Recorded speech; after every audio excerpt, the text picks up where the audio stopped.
Okay, so just go ahead and start with introducing yourself and then the title of your position. Okay. I'm Anna Regidor. I'm currently the Managing Dietitian for the Department of Correction. I started my career here in the U.S. as a diet assistant and a diet technician. Then I passed the licensure exam, and I worked for a year as a clinical dietitian at Valley Medical Center, and then I moved to the Department of Correction. And I've been there for 18 years. Wow, good for you. Thank you. And then, would you say that there's a lot of upward mobility within your career, particular to corrections? I think so lately, yes, because a lot of places and a lot of correctional facilities are hiring dietitians. Besides, our population's getting older and they're more sick. And so I've just been to the conference 2 weeks ago, and there was a meeting of the dietitians in the correctional setting, and the state's actually hiring. I mean, in terms of like going up, I think so, yeah, because Okay. people are getting to be more conscious of the diets and the nutrition of the inmates. Perfect. And what is the typical compensation for someone in your type of career? I think dietitians in corrections are paid more because it's harder to hire and the job is more challenging, and we oversee a whole lot more of inmates than compared to the dietitians in the hospital, but then we also don't do as much as one-on-one. I would say between 70 to a little over 100,000 a year. Okay, wonderful. What is the stress level of your job, and what are some typical day-to-day stressors? What's the stress level? First is the staffing. Do we have all the staff in there? Second, it's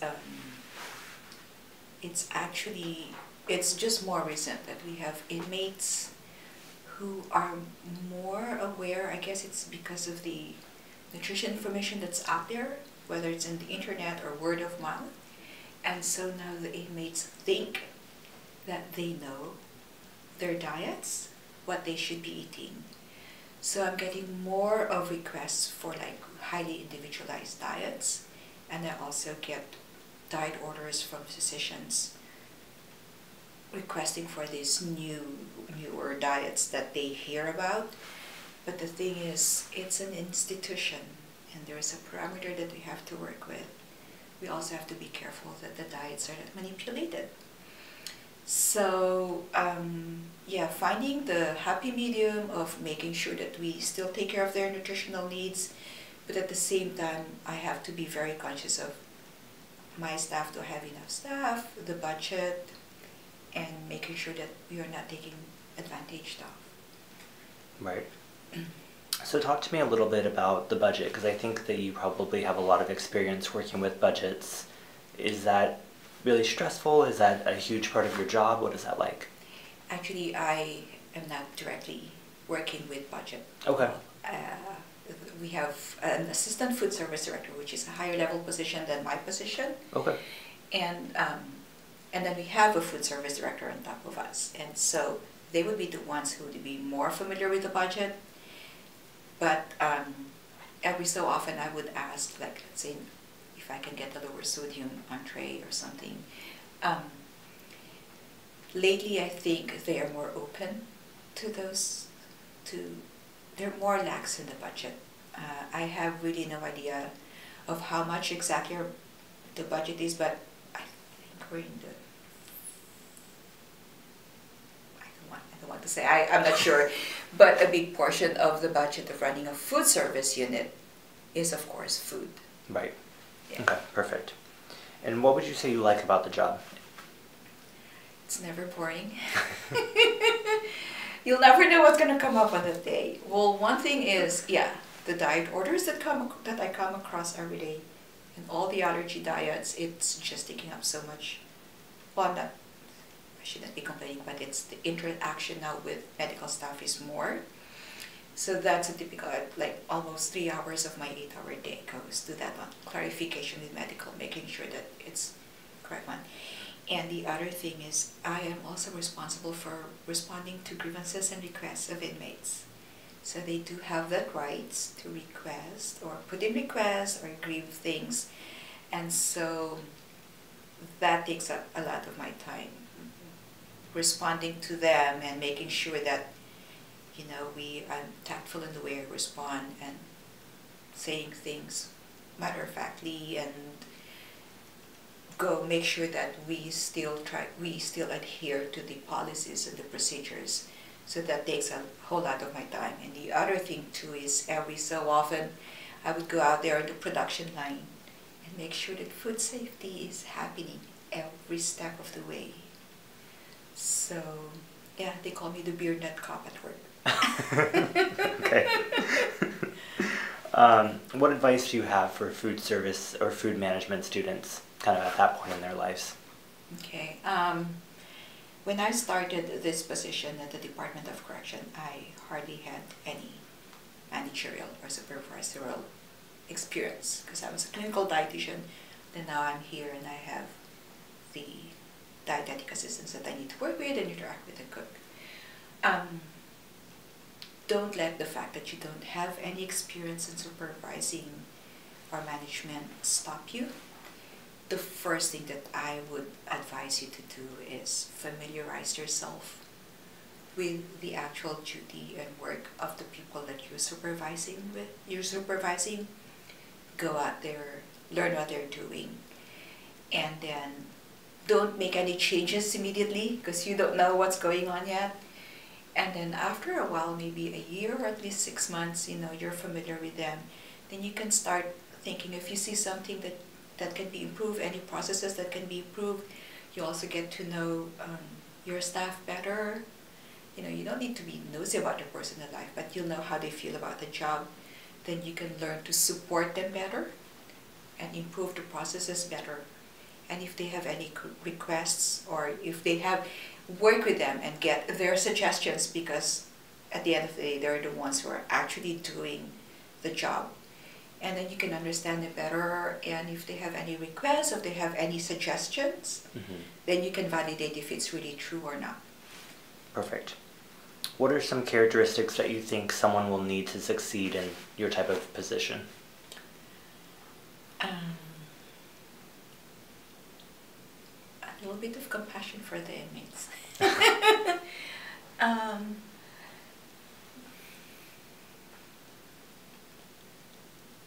You just have to stick to your procedures and to your processes, but at the same time, be a little bit flexible too. Be open to changes. Work very closely with the other units, because I work with medical, I work with custody, I work with the chaplains. And every so often, especially custody, go out there and see how it's, because they're the ones who end up serving the meals. So it's, people's skills will be very good. Have an open mind. You have, and also try to see the bigger picture. That's something that I'm working on, because we tend to be focused on the details and everything. So yeah, I think that very much people skills, because food services, you interact with different levels of people and different types of people. Perfect. And then what does a typical day look like for you? You've talked about kind of the things that you do, but what does your 9-to-5 work look like? First, you have to make sure that you have the staffing. And then sometimes you'll probably need to do some of their jobs. If they call in sick, that'll be a typical day. Go around and check the tree lines, the operations. That's the best way to supervise the staff. And then see if there's anything that you can work on. I would answer questions about menus. Or we ran out of supplies. The vendor did not deliver the fruit. So you have to take care of those things. And then, yeah, if there are any questions about medical, diet orders or the chaplain's diet orders, then I have to support the diet assistants and clarify it with them. And then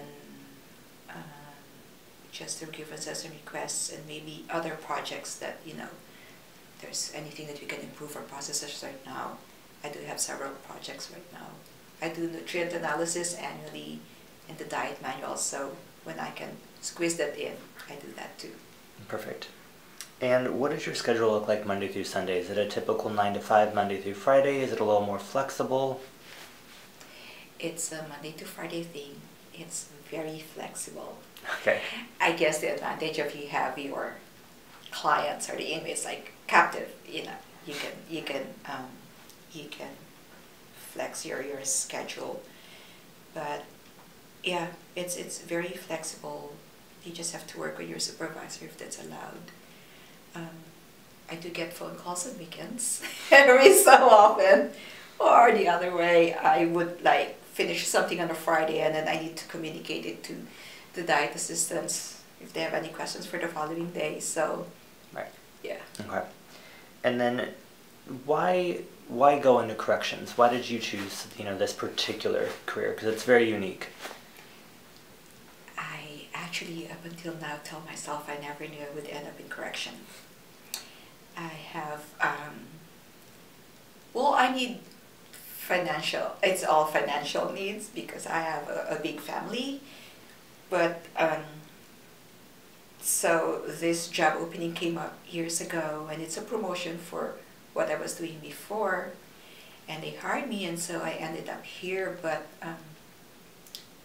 it's nice. It's it's something different. Like you oversee the menu side and the food service side, but at the same time I'm also very involved in the clinical side. So I do a little of everything. Awesome. Yeah. And what are some positive things that